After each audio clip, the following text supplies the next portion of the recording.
বাঁচানো গেল না বেগম খালেদা জিয়াকে। কি এমন জটিল রোগে আক্রান্ত বেগম জিয়া জানেন? কাছে সবাই। বিস্তারিত জানতে ভিডিওটি না টেনে সম্পূর্ণ দেখুন।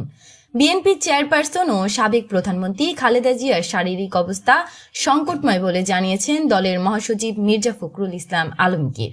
খালেদা জিয়া হাসপাতালে ভর্তি উল্লেখ করে তিনি বলেন, গতকাল রাতে ডাক্তাররা বলেছেন তার শারীরিক অবস্থা অত্যন্ত সংকটময়। আজ শুক্রবার রাজধানীর নয়াপল্টনে জামে মসজিদে দোয়ার আয়োজনে মির্জা ফখরুল এ কথা বলেন।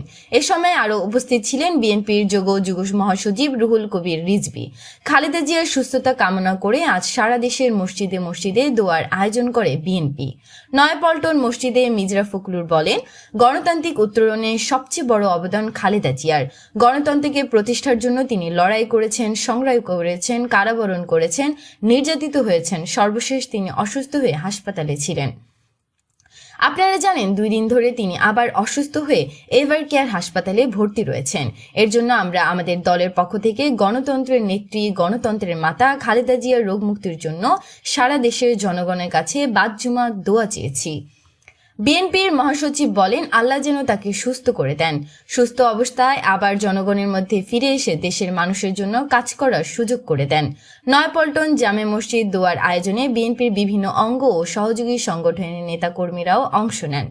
প্রায় 80 বছর বয়সী খালেদা জিয়া দীর্ঘদিন ধরে হৃদরোগ, ডায়াবেটিস, অ্যাথাইটিস, লিভার সিরোসিস, কিডনির জটিলতা সহ নানা শারীরিক অসুস্থতায় ভুগছেন। গত রোববার শ্বাসকষ্ট দেখা দিলে দ্রুত তাকে রাজধানীর এভার কেয়ার হাসপাতালে নেওয়া হয়। পরে চিকিৎসকরা জানান, খালেদা জিয়ার হৃদযন্ত্র ও ফুসফুসে সংক্রমণ দেখা দিয়েছে। উন্নত চিকিৎসার জন্য গত 7 জানুয়ারি লন্ডনে যান খালেদা জিয়া। 117 দিন লন্ডনে অবস্থান শেষে গত 6 মে তিনি দেশে ফেরেন।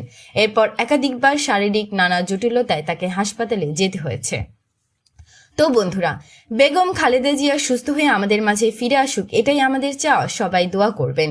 ভিডিওটি শেয়ার করুন। পরবর্তী খবর জানতে এখনই আমাদের চ্যানেলটি সাবস্ক্রাইব করুন। ধন্যবাদ।